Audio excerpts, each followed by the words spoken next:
स्वतंत्रता के बाद पहली बार बिहार में कांग्रेस कार्य समिति यानी सीडब्ल्यूसी की बैठक हुई।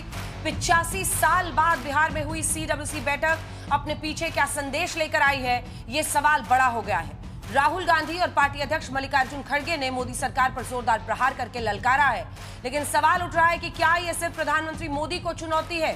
वैसे तो सीडब्ल्यूसी बैठक के बाद राहुल के साथ अति पिछड़ा न्याय संकल्प सभा के मंच पर तेजस्वी यादव मौजूद रहे, लेकिन क्या सीडब्ल्यूसी बैठक से कांग्रेस ने बिहार में अपना दांव और बढ़ा दिया है?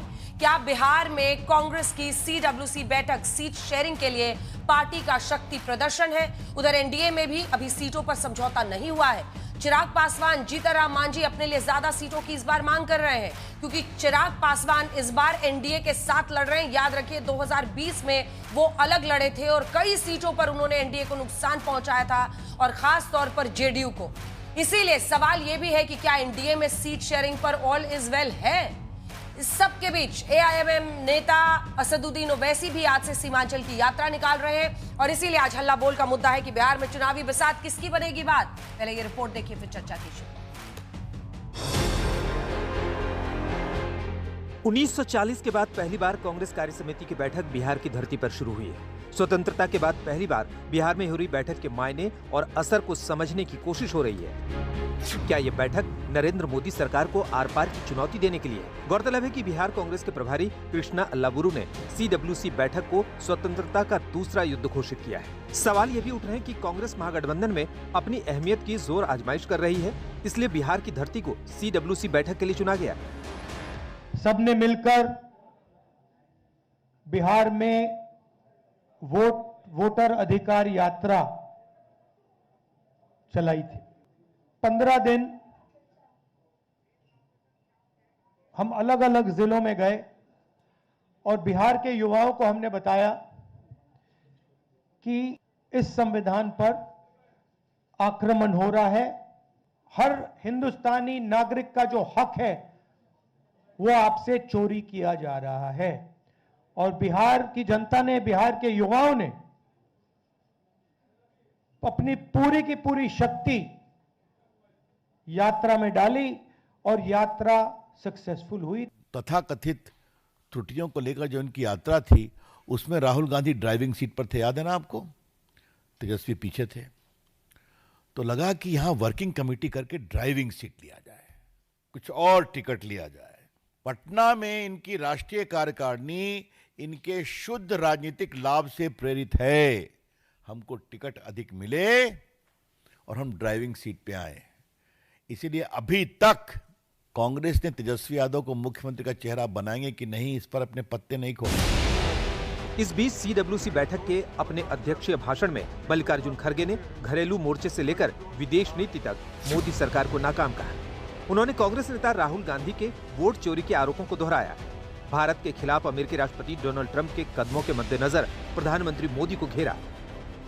अंतर्राष्ट्रीय स्तर पर हमारे मुसीबतें नरेंद्र मोदी और उनकी सरकार की नाकामी और कूटनीतिक विफलता का नतीजा है। प्रधानमंत्री जिनको मेरे दोस्त बताकर ढिंढोरा पीटते हैं, वही दोस्त आज भारत को अनेकों संकटों में डाल रहा है। हालांकि जब सीडब्ल्यूसी बैठक से मोदी को कमजोर बताने की कोशिश हुई, तो विदेशी अखबार फाइनेंशियल टाइम्स में छपे राहुल गांधी के उस इंटरव्यू के सहारे बीजेपी ने उन पर पलटवार किया, जिसमें राहुल ने दावा किया है कि वोट चोरी से भारत का लोकतंत्र खतरे में है। कांग्रेस पार्टी को इसका नाम सीडब्ल्यूसी से बदलकर बीवीसी कर देना चाहिए।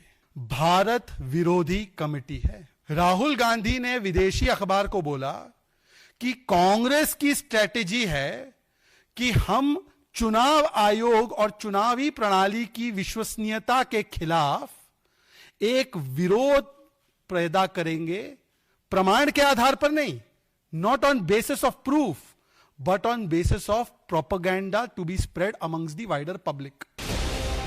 लोकतंत्र का रक्षक होने के नाम पर इसी आर पार के बीच बिहार का चुनाव होना है, और ऐसे में बिहार सीडब्ल्यूसी बैठक में मल्लिकार्जुन खड़गे ने बिहार के मुख्यमंत्री नीतीश कुमार के लिए बड़ी टिप्पणी करते हुए कहा, बीजेपी ने नीतीश कुमार को मानसिक तौर पर रिटायर कर दिया है और उन्हें बोझ समझती है।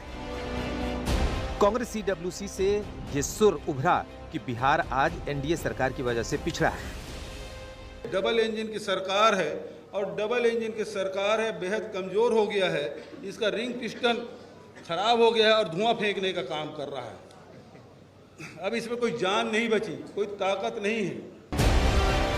बिहार से कांग्रेस एनडीए का शासन हटाना तो चाहती है, लेकिन हाल के हफ्तों में कांग्रेस के तेवर बता रहे हैं कि वो महागठबंधन में आरजेडी का छोटा भाई बनने को तैयार नहीं है। कांग्रेस ने ना तो आरजेडी नेता तेजस्वी यादव को मुख्यमंत्री का चेहरा स्वीकार किया है और सूत्र बता रहे हैं कि सीट शेयरिंग पर भी कांग्रेस दबाव बना रही है।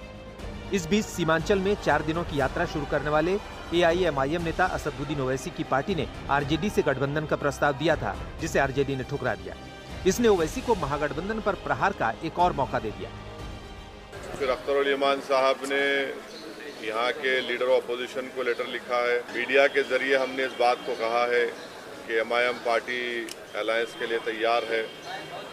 और फिर अख्तर उल इमान साहब ने अपने आखिरी खत में ये भी कहा है कि हमको अब 6 सीट दे दीजिए। अब ये उनको फैसला करना है, ये नहीं करेंगे तो बिहार की जनता ये देख लेगी कि कौन बीजेपी को कामयाब कराना चाहता है या कौन बीजेपी को रोकना चाहता है। बिहार की चुनावी बिसात पर विपक्ष में कई खिलाड़ी हैं।